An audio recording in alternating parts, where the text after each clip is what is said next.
Hi guys, nandito ako sa Santa Barbara sa Father Pio I think it's chapel kung dito. Under ito sa church ng Baliwag. So, Santa Barbara, Baliwag itong lugar. Dito kami umatid ng pamangkin ko ng misa, na banal na misa ngayong hapon na to. At gusto ko sana sa inyo ipakita ang lugar na to o ang chapel na to. Isang napakagandang lugar sa gitna ng city ng Baliwag. Hindi ko inakalain na ganito kaganda ito. Nakita ko lang ito mga guys sa vlog din. Kaya sabi ko kailangan kong mapuntahan at para i-share din sa inyo ang lugar na to. So ito ang nasa parking lot ako. Sa parking lot pa lang guys, makikita niyo na talagang organized.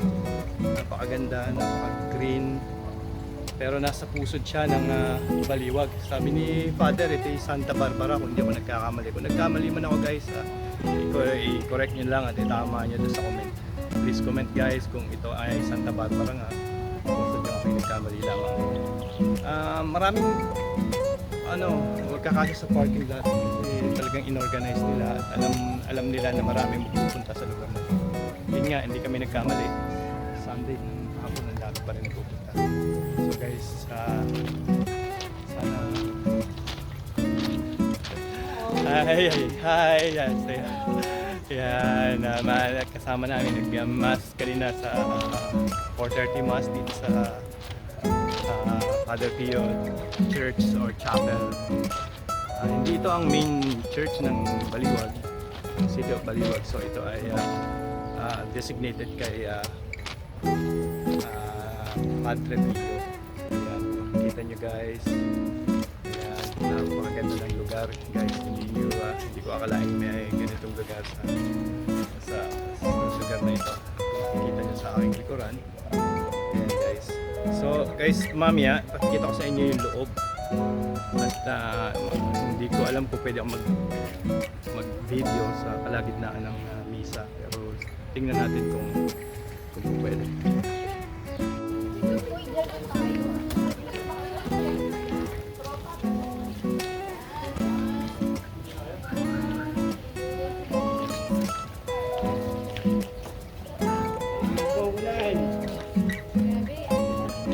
Lumakas na ulan.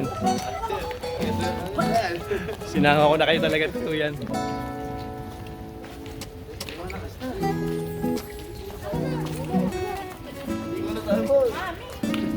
Yan, sinama ko na talaga kayo tulunan. Sige, thank you. Yan, say hi. Yan guys, mga bago kong kaibigan dito sa Padre Pio.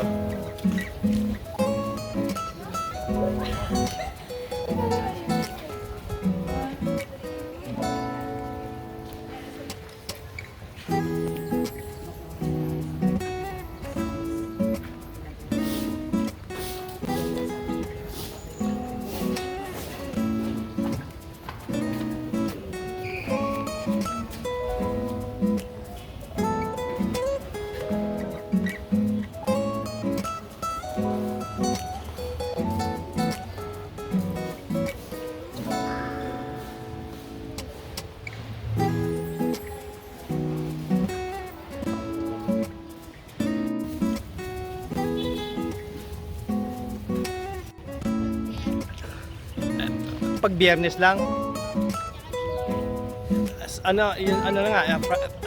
Biyernes at Linggo lang ang misa.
Sa ngalan po ni Father Nick Castro, Padre, kapatid ng Padre, ng Our Lady of Holy Rosary Parish, we would like to thank, of course, ang ating mga lingkod, ang ating mga lay ministers, ang ating mga lectors and commentator, of course, sa ating choir.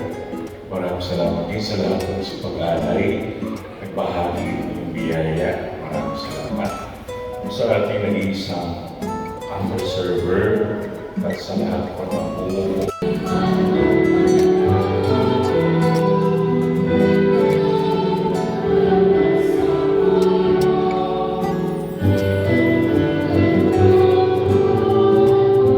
Ang lahat mo ay naanyayang tumayo. Corona. Ang corona ay sumisimbolo sa pagiging reyna ni Maria ng langit at lupa. Ating isinasalarawan ang kaluwalhatian at pangungunang ito ni Maria. Tayo ay binigyan ng salaysay ni Lucas hinggiz sa pagbati kay Maria ng isang anghel. Ang pagtanggap ni Maria sa pagiging ina ng Mesiyas ay ang batayan ng kanyang pagiging reyna ng langit at lupa. Ang korona ng kababaang loob ay hahandog bigyan ng Josephine Gonzales.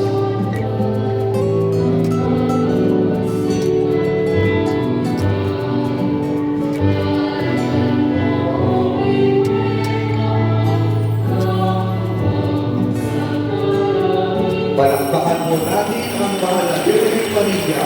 Viva la Virgen! Viva la Virgen! Viva la Virgen!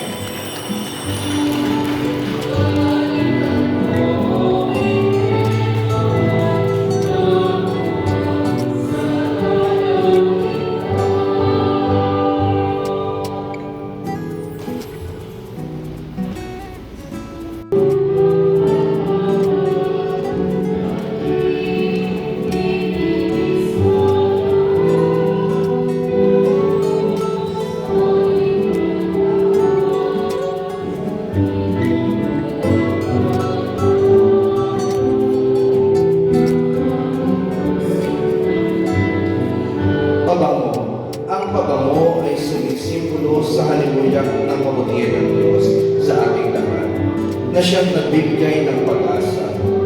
Ang pabango ng pag-asa ay ihahandog ni Ina Maria Elena Bermudez.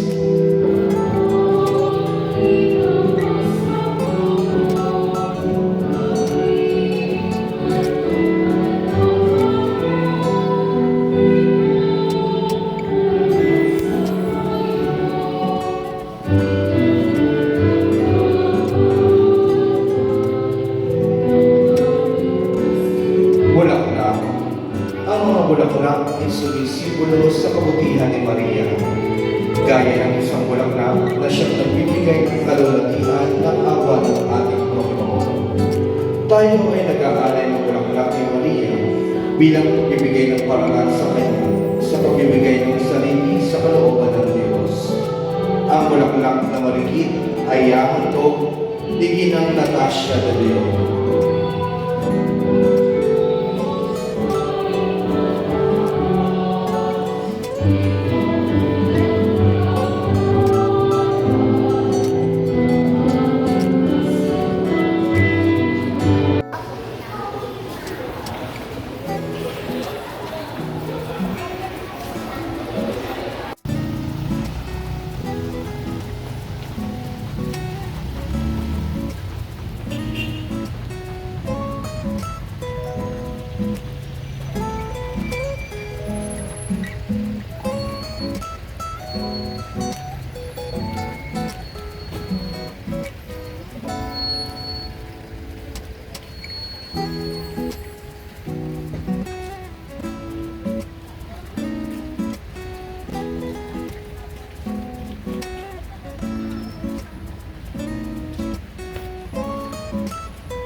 Sige, babalik ako ha. Nandun sa kotse yung pera eh.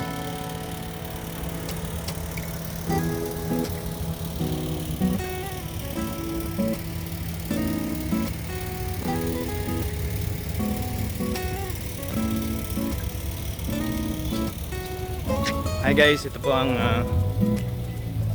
chapel ng Father Pio dito sa Baliwag. Isa pong napakagandang location dito sa sentro ng Baliwag. Ito yun. Ito yung harap niya. Pero mukhang ito yung main entrance.